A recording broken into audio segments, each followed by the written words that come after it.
Hello everyone, तो कैसे हैं आप सभी। स्वागत है आप सभी का साइंस अड्डा प्लेटफॉर्म पे। मैं अमरजीत कुमार आप सभी का साइंस अड्डा में बहुत बहुत स्वागत करता हूं। उम्मीद करता हूं कि आप सब बच्चों से पढ़ाई कर रहे होंगे और अपने अपने एग्जाम से तैयारी कर रहे होंगे। बाबू, आज का क्लास हम लोग पढ़ने वाले हैं एसिड बेस एंड साल्ट, जो कि हमारे केमिस्ट्री का चैप्टर है और हमारे एग्जाम के पॉइंट ऑफ व्यू से बहुत इंपॉर्टेंट है। तो आज हम लोग समझेंगे कि एसिड क्या होता है, किसी चीज़ में एसिड मिलेगा, फिर अलग अलग एसिड कैसे होते हैं, बनाते कैसे हैं, या फिर उसका टेस्ट कैसे करते हैं, इनके बारे में पढ़ेंगे हम लोग। और वैसे ही बेस एंड वैसे ही हम लोग साल्ट के बारे में पढ़ने वाले हैं। तो आज का क्लास हम लोग एक बेसिक एकदम रखेंगे, ताकि हमको बेसिक लेवल से लेके आपको ऊपर लेवल तक लेके जाए, ताकि मैं आपको शुरू से बताने प्रयास कर रहूँगा ताकि आपको इस तरह के समझ में आए। चलिए वीडियो को स्टार्ट करते हैं। उसके पहले अगर आप हमें चैनल पर नए हैं तो प्लीज़ हमें सब्सक्राइब कर लीजिएगा, और अगर हमारा वीडियो आपको अच्छा लगे तो प्लीज़ हमें लाइक कमेंट करना नहीं भूलिएगा और अपने दोस्तों से शेयर कीजिएगा। चलिए स्टार्ट करते हैं बाबू। देखिए, स्टार्ट करने से पहले मैं आपको बता देना चाहता हूँ कि जो एसिड बेस एंड साल्ट है वो आपको क्लास 6, 5, 7 से ही पढ़ाया जाता होगा, और क्लास 10 में फिर पढ़ना है। लेकिन मैं फिर से आपको समझा रहा हूँ कि आप जब पढ़ोगे, ठीक है, तो आप ऐसा पढ़ो कि आपको फिर से वो चीज़ दोबारा नहीं पढ़नी हो। अगर आपको पढ़ाया है तो आपको तुरंत रिकॉल आ जाए कि हाँ मैंने ये पढ़ा है, ठीक है। चलिए स्टार्ट करते हैं। फिर भी मैं आपको पढ़ाऊँगा, अच्छे तरीके से पढ़ाने वाला हूँ, आपको समझ में आ जाएगा। चलिए स्टार्ट करते हैं। देखिए, हम लोग को पढ़ना है एसिड बेस एंड साल्ट। सबसे पहले समझते हैं कि एसिड होता क्या। देखिए, हम लोग एसिड का बात कर लेते हैं भैया। एसिड जिसको हम लोग बोलते हैं अम्ल, क्या बोलते हैं, अम्ल। अब हुआ एसिड क्या है, तो देखिए इसका क्या होगा पहचान। सबसे पहला, ये स्वाद में आपको कैसा लगेगा, खट्टा लगेगा, जिसको हम लोग बोलते हैं सावर। अब देखो आपके आसपास बहुत सारी चीज़ें दिखाई देती है जो कि खट्टी होती है। जैसे देखो आपने दूध, दही, नींबू, सेब, फिर आपका इमली हो गया, फिर आपको क्या बोलते हैं आंवला हो गया। तो ये सब क्या है, आपका एसिड का सोर्स है। एसिड का स्वाद मेनली क्या होता है, खट्टा होता है। उसके बाद अगर एसिड का पहचान का बात की जाए तो एसिड में हमेशा हाइड्रोजन प्रेजेंट हो, क्या होगा, हाइड्रोजन उपस्थित होता है। मतलब कि जब भी आप इसको जल में घुलाएंगे तो ये हमेशा हाइड्रोजन आयन देगा, हाइड्रोजन उपस्थित होता है, ठीक है। फिर चलते हैं नेक्स्ट, आगे चलते हैं। अब देखिए हमारे पास ये दो टाइप्स के होते हैं, क्या बोलते हैं, आपके पास दो टाइप्स के पेपर होते हैं। एक होता है हमारा रेड लिटमस पेपर और एक होता है हमारा ब्लू लिटमस पेपर। तो देखिए, जो ब्लू होता है और जो रेड होता है, ब्लू का यूज़ हम लोग एसिड का पता लगाने के लिए करते हैं, और रेड का पता हम लोग बेस का लगाने के लिए पता करते हैं, ठीक है। अब देखो, जो ब्लू है मतलब ये क्या करेगा, ब्लू लिटमस को क्या कर देगा, ब्लू लिटमस को ये क्या कर देगा, रेड कर देगा। तब हम बोलेंगे कि वो क्या है बउआ, एसिड है। मतलब कि जो एसिड होता है उसका लिटमस पेपर ये प्रभाव पड़ता है कि ये ब्लू वाले लिटमस पेपर को रेड कर देगा। और अगर रेड रखते तो रेड से कोई मतलब नहीं, क्योंकि रेड तो रेड कलर का ही है, ठीक है। तो जब एसिड को, अगर आपको एसिड का पहचान करना, सबसे पहले याद रखना है कि उसका स्वाद कैसा होगा, खट्टा। उसके बाद जब आप उसको जल में घुलाओगे तो उसमें आपको क्या दिखेगा, हाइड्रोजन। मतलब ये दूसरा पॉइंट है। तीसरा पॉइंट क्या है कि बउआ कि ये ब्लू लिटमस पेपर को रेड में चेंज करता था। कहने का मतलब है हमारे पास लिटमस पेपर दो टाइप्स के होते हैं, जो कि लाइकेन से बना था। लाइकेन जो होता है वो एक प्रकार का पौधा होता है जिसके थ्रू आप क्या बोलते हैं, लिटमस पेपर निकालते हो, ठीक है। अब देखो, तो लिटमस पेपर निकालते हो तो वो दो टाइप का होता है। एक होता है हमारे पास ब्लू एंड दूसरा होता है हमारे पास रेड। देखो, जो ब्लू होता है उसका यूज़ हम लोग एसिड का पता लगाने के लिए करते हैं, और जो रेड होता है उसका पता हम लोग बेस लगाने के लिए करते हैं, ठीक। अब देखो, आप कभी कभी एसिड को सूंघ के पहचान सकते हो।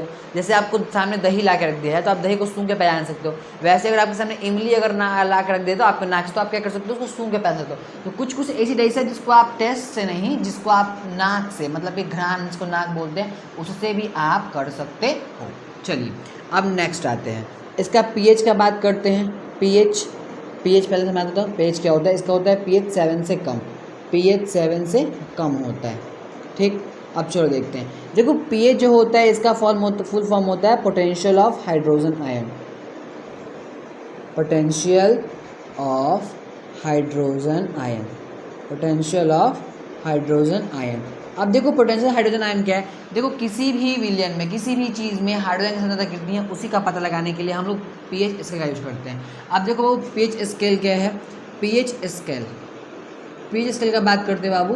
देखो, पीएच स्केल जो है इसका आविष्कार सोरेनसन ने किया था। किसका किया था, सोरेनसन नामक एक वैज्ञानिक थे जिन्होंने पीएच का शुरुआत किया, आविष्कार किया। उसके बाद पीएच का पता क्यों, देखिए, अम्ल,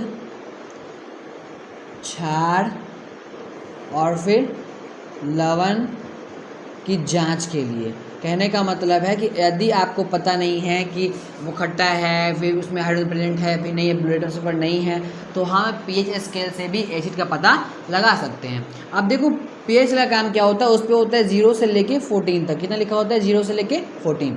अब बीचों बीच क्या होता है हमारा 7। अब देखो यदि 7 से कम है इधर तो ये हमारा एसिड है, ठीक। यदि 7 से ज़्यादा है तो ये हमारा होता है बेस, ठीक। और यदि 7 पे ही है बउआ तो ये होता है हमारा न्यूट्रल, जिसको हम लोग बोलते हैं बउआ साल्ट।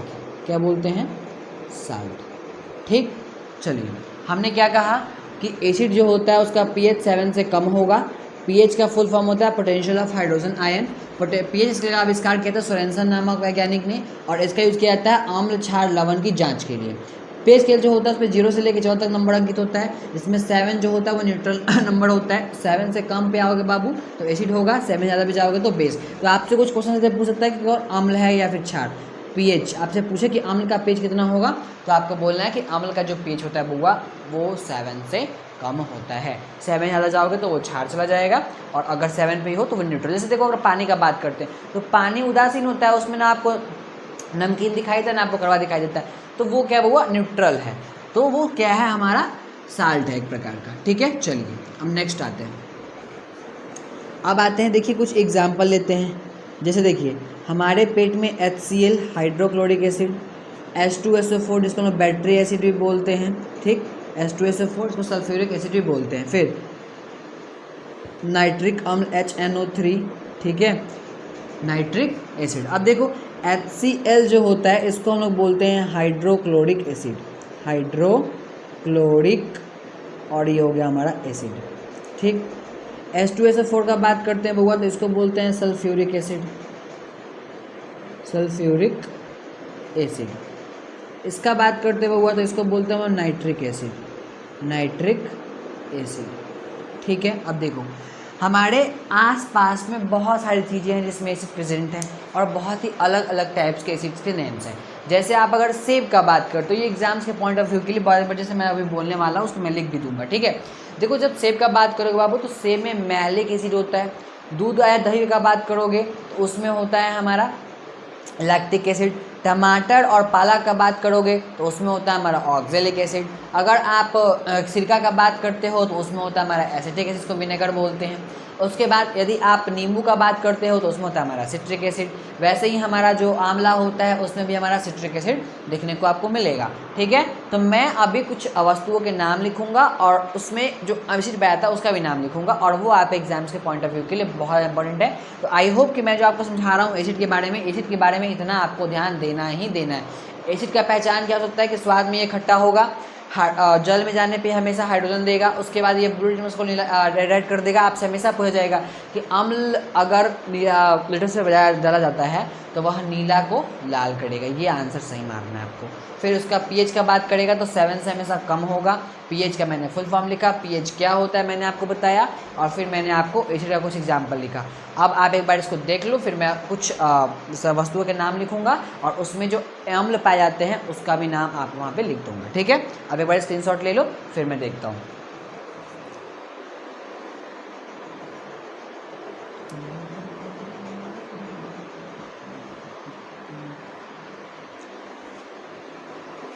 चलिए हम इसको मिटाते हैं, मिटाने के बाद आगे चलते हैं। चलिए अभी एसिड का टॉपिक चल रहा है, इसको मिटाएंगे नहीं हम लोग।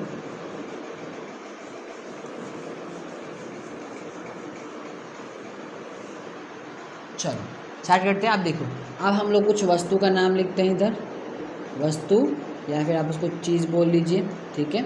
और उसमें जो अम्ल पाया था हम लोग इधर लिखेंगे, ठीक है। चलो सबसे पहला सेब का बात कर लेते हैं। सेब में जो होता है वो होता है हमारा मैलिक एसिड, ठीक। दूसरा बात करते हैं, आप इमली का बात कर लो। इमली में होता है वो हमारा टार्टरिक एसिड, टार्टरिक। तीसरा बात करते हैं हम लोग, अगर आंवला का बात करें, आंवला, या फिर आप उसको नींबू का बात कर लो। इन दोनों में इंक्लूडिंग रूप से आपको दिखाई देगा, इन दोनों में इंक्लूडिंग रूप से आपको दिखाई देगा सिट्रिक एसिड। आप संतरा भी खाते हो उसमें भी वही दिखाई देगा आपको, ठीक है। आप इसमें संतरा भी ऐड कर लो, संतरा में भी आपको वही देखने को मिलेगा, ठीक है। फिर नेक्स्ट चौथा पाँचवा, ठीक है। चलो अब आते हैं छठा नंबर पे। छठा का बात करते हैं। अब हम लोग दूध का बात कर लेते हैं। दूध। सातवां का बात करें, दही। और इन दोनों में आपको दिखेगा लैक्टिक एसिड। क्या दिखेगा? Lactic acid. ठीक है। फिर देखिए मैंने क्या कहा, सेब में आपको मैलिक दिखा, इमली में आपको टार्टरिक दिखा, आंवला नींबू में आपको सिट्रिक दिखा, संतरा में आपको भी सिट्रिक दिखा, दूध दही में आपको क्या दिखा? लैक्टिक। अब एक क्वेश्चन और यहाँ पे बचता है, सिरका का बात कर लेते हैं। सिरका भी क्वेश्चन आप एग्जाम से पूछता है। तो सिरका जो होता है इसमें होता है आपका एसिटिक एसिड, एसिटिक। ठीक है। अब देखो ये जो एग्जाम्स और पॉइंट ऑफ व्यू के लिए बहुत इंपॉर्टेंट है बाबू। आपसे बार बार पूछा जाएगा कि सेब में कौन सा पाया है, तो आपको बोलना है कि मैलिक होगा, इमली में टार्टरिक, आंवला का बात करेंगे तो सिट्रिक, नींबू का बात करेंगे तो सिट्रिक, संतरा का बात करेंगे तो सिट्रिक, दूध दही का बात होगा तो लैक्टिक, और सिरका का बात किया जाएगा तो एसिटिक। अब नेक्स्ट 8वें नंबर पे आते हैं। अगर आप टमाटो का बात कर लो, सॉरी टमाटर लिख लेते हैं, चलो टमाटर का बात कर लेते हैं। 10वें नंबर पे पालक का बात कर लेते हैं। और ये सब क्वेश्चन हमेशा एग्जाम पे रिपीटेड होता है बाबू, तो आपको ध्यान देते चलना है। इसमें आपको मिलेगा ऑक्सैलिक एसिड, ऑक्सैलिक। ठीक है। चलिए अब हम लोग एसिड को बड़ी बखूबी से, बड़ी आसानी से, अच्छे तरीके से समझ लिया कि एसिड क्या होता है और कौन कौन सी चीज़ें में कौन कौन से एसिड मिलेंगे आपको। ठीक है। चलिए अब हम लोग पढ़ते हैं नेक्स्ट बेस के बारे में। तो एक बार आप इसका स्क्रीनशॉट ले लीजिए, फिर मैं आगे चलता हूँ। चलिए इसको मिटाते हैं, फिर हम लोग क्षार का बात कर लेते हैं। क्षार के बाद तुरंत हम लोग लवण का बात कर लेंगे। ठीक है। चलिए अब हम लोग देखते हैं क्षार के बारे में। देखिए क्षार जिसको हम लोग बेस बोलते हैं, क्या बोलते हैं बाबुआ? बेस, क्षार, या फिर कभी कभी इसी को हम लोग भस्म भी बोलते हैं। ठीक है। क्षार या फिर इसको भस्म बोलते हैं। सबसे पहला पॉइंट उसमें इसका भी स्वाद लिख लेते हैं। स्वाद क्या होगा बउआ इसका? कड़वा होगा। स्वाद क्या होगा? कड़वा होगा। इसके बाद ये जब जल में घुलेगा तो आपको हाइड्रोक्साइड देगा। OH उपस्थित होता है इसमें, हाइड्रो ऑक्साइड उपस्थित होता है। ठीक। फिर नेक्स्ट आते हैं, जैसे वो ब्लू से रेड किया था, ये क्या कर देगा? रेड लिटमस को क्या कर देगा बउआ? रेड लिटमस को ब्लू कर देगा, रेड टू ब्लू कर देगा, रेड टू ब्लू। हमेशा याद रखने वाली बातें हैं और हमेशा याद रखनी है। फिर नेक्स्ट pH का बात करते हैं, तो pH हमेशा 7 से क्या होगा? 7 से ज़्यादा। मैंने आपको जस्ट बताया था कि 0 से लेके 14 तक, जिसमें 7 से कम एसिड, इससे ज़्यादा तो बेस, और इस पर तो बउआ न्यूट्रल। मैंने बताया था अभी जस्ट वही वाला। ठीक है। pH स्केल, pH क्या होता है? हमेशा 7 से ज़्यादा होगा तो क्या होगा बउआ? बेस कहलाएगा। अब आते हैं कुछ एग्जाम्पल बेस के पढ़ लेते हैं हम लोग। मैंने कहा कि इसमें क्या होगा? हमेशा हाइड्रो, जैसे सोडियम हाइड्रोक्साइड NaOH। ठीक। Sodium hydroxide. फिर पोटेशियम हाइड्रोक्साइड। ठीक है। ये बउआ है हमारा सोडियम हाइड्रोक्साइड। क्या है? Sodium hydroxide. ठीक। और इसका बात करते हैं तो ये हमारा है पोटेशियम हाइड्रोक्साइड। मैंने क्या कहा? सोडियम हाइड्रोक्साइड, पोटेशियम हाइड्रोक्साइड, और भी बहुत सारा है, जैसे कैल्शियम हाइड्रोक्साइड, बहुत सारे हैं, आप लिख सकते हो। तो मैंने क्या कहा, देखो अभी अगर H लिखा हुआ है मतलब केवल सिंगल H है, मतलब कि वो एसिड है। अगर ऑक्सीजन के साथ H है मतलब हाइड्रोक्साइड है, तो क्या हुआ? हमारा बेस है। ये हमारा क्या पहचानता है? एसिड का। और ये क्या पहचानता है? हमारा बेस का। जो हाइड्रोजन आएगा वो हमेशा एसिड में होगा, और जो ऑक्सीजन और हाइड्रोजन दोनों होगा वो किस में होगा? बेस में। तो ये रहा हमारा बेस। और बेस से कुछ एग्जाम्पल्स ही आपको याद रखने हैं, बिकॉज क्योंकि आप एग्जाम्स में आपको एग्जाम्पल ही देखने को मिलेंगे। आपको बोला कि क्षार क्या होता है? क्षार का स्वाद कड़वा होता है। इसमें ऑक्सीजन हाइड्रोक्साइड की उपस्थिति होती है सबसे पहला।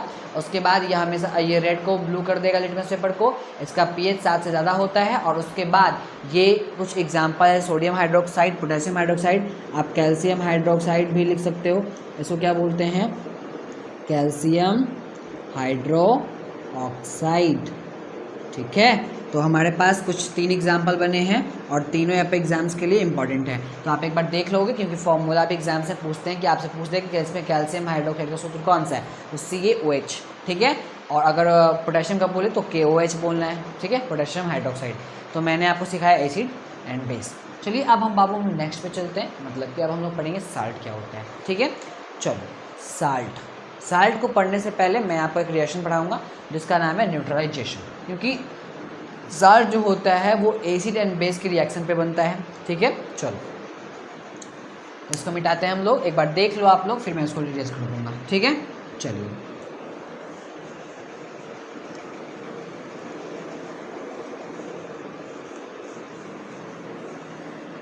चलिए अब हम लोग आगे चलते हैं। अब हम लोग को पढ़ना है बहुआ लवण। क्या पढ़ना है? लवण। लेकिन उसके पहले हम आपको पढ़ाने वाले हैं एक उदासीनीकरण अभिक्रिया। उदासीनीकरण अभिक्रिया। चलिए स्टार्ट करते हैं। उदासीनी अभिकरण। देखिए, जब आप अम्ल को क्या करेंगे, जब आप अम्ल से क्षार का रिएक्शन पढ़ेंगे, इसका बहुआ क्षार का, तो आपको मिलेगा लवण मिलेगा, उसके बाद आपको मिलेगा जल। ये आपका पूरा है। आपसे क्वेश्चन में पूछा जा सकता है वैसे उदासीनीकरण अभिक्रिया क्या होती है। तो बुआ बोलना है कि जब अम्ल की अभिक्रिया क्षार से कराई जाती है तो उसके परिणाम स्वरूप, जब अम्ल की अभिक्रिया क्षार से कराई जाएगी तो आपको परिणाम स्वरूप लवण और जल मिलेगा। इस पूरे प्रक्रिया को हम लोग बोलते हैं उदासीनीकरण अभिक्रिया। अब देखो बुआ, हमको इसी के बारे में पढ़ना है क्योंकि हमने इसके बारे में पढ़ लिया, क्षार क्या होता है, अम्ल क्या होता है। अब हमको पढ़ना है लवण। तो लवण का जो स्वाद होता है, साल्ट का जो स्वाद होता है, ये आपको पता है। साल्ट का स्वाद कैसा होगा? नमकीन होगा। ठीक है, ये क्या करेगा, इसमें ना हाइड्रोजन प्रेजेंट होगा ना हाइड्रोक्साइड, दोनों में से कोई आयन प्रेजेंट नहीं होगा, आयन नहीं होगा। ठीक है, मैंने जो बोला मैंने लिख रहा हूँ। ठीक है, देखो मैंने आपको बताया था कि हाइड्रोजन किस में होता है? बेस में। हाइड्रोजन किस में होता है? एसिड में। और हाइड्रोजन किस में होता है? बेस में। लेकिन अगर लवण आएगा बउआ तो हाइड्रोजन एंड हाइड्रोक्साइड दोनों में से कोई नहीं। लवण में ये क्या है? न्यूट्रल है, इसमें दोनों में से कोई प्रेजेंट नहीं होगा। उसके बाद आते हैं लिटमस पे। तो ये ब्लू एंड रेड, ये देखो, ये ब्लू एंड रेड दोनों पे कोई प्रभाव नहीं देगा क्योंकि मैंने आपको बताया था ब्लू एंड रेड लिटमस पे क्या देगा बउआ? नो चेंज देगा। कहने का मतलब है उसमें कोई बदलाव देखने को आपको नहीं मिलेगा। मैंने आपको बताया कि जो ब्लू होता है वो एसिड के लिए यूज़ किया जाता है और रेड होता है वो बुआ बेस के लिए यूज़ किया जाता है। Acid and base. जब एसिड एंड बेस के लिए यूज़ किया जा रहा है तो फिर लवण के लिए कैसे यूज़ होगा? क्योंकि जब इसको आप रखोगे तो यूज़, देखो ये तो अगर एसिड होगा तब तो ब्लू से रेड हो जाएगा, ये तो अगर बेस होगा तब तो रेड से ब्लू हो जाएगा, लेकिन ये दोनों में से कोई है ही नहीं, मतलब ये इस पर कोई चेंज दर्शाने वाला नहीं है। ठीक है, अब आते हैं इसका पीएच का बात कर लेते हैं बउआ। तो इसका जो पीएच होता है ये ऑलवेज होता है 7, मतलब हमेशा 7 के बराबर होगा। एसिड का पीएच 7 से कम, बेस का पीएच 7 से ज़्यादा, और लवण का जो पीएच होता है वो 7 पे 7, मतलब कि न्यूट्रल होता है। जैसे कि आप अगर बात करो एग्जाम्पल का, तो आप देख सकते हो NaCl सोडियम का जो आप नमक लेते हो, ठीक है, AgCl2 सिल्वर क्लोराइड, ये बहुत सारा है हमारा एग्जाम्पल। ठीक है, आप दे सकते हो। तो लवण का एग्जाम्पल में आपको NaCl और AgCl याद रखना है, और अगर आपको भस्म का याद रखना है तो बहुत सारे, इसमें मैंने बताया आपको sodium hydroxide, potassium hydroxide and फिर मैंने आपको बताया था कैल्शियम हाइड्रोक्साइड। ठीक है, तो मैंने आपको सिखाया acid, base and salts. I hope कि एग्जाम्स के पॉइंट ऑफ व्यू के लिए इतना ही ज़्यादा काफ़ी है, क्योंकि मैंने जो मेन पॉइंट मुझे लगा एग्जाम्स के लिए मैंने आपको बता दिया, और यहाँ से ऑब्जेक्टिव क्वेश्चन ज़्यादा ही आपको बनेगा। चलिए मिलते हैं नेक्स्ट वीडियो में, तब तक के लिए थैंक यू, बाय बाय। ऐसे हमें प्यार सपोर्ट करते रहिए और हमारे साथ बने रहिए ताकि आपका हमेशा हेल्प होता रहे। मैं आपके लिए एग्जाम से इंपॉर्टेंट बहुत ज़्यादा वीडियो ला रहा हूँ, तो कृपया हमारे साथ बने रहिएगा। Thank you, bye bye. मिलते हैं नेक्स्ट वीडियो में। Keep watching my channel. तब तक अपना ख्याल रखिएगा और अच्छे से पढ़ाई कीजिए, क्योंकि आपको अपने लिए नहीं अपने माता पिता के लिए पढ़ना है, क्योंकि उनके भी कुछ सपने हैं जो वो नहीं कर पाए, वो आपको करके दिखाना है। चलिए मिलते हैं नेक्स्ट वीडियो में, तब तक के लिए धन्यवाद, बाय बाय।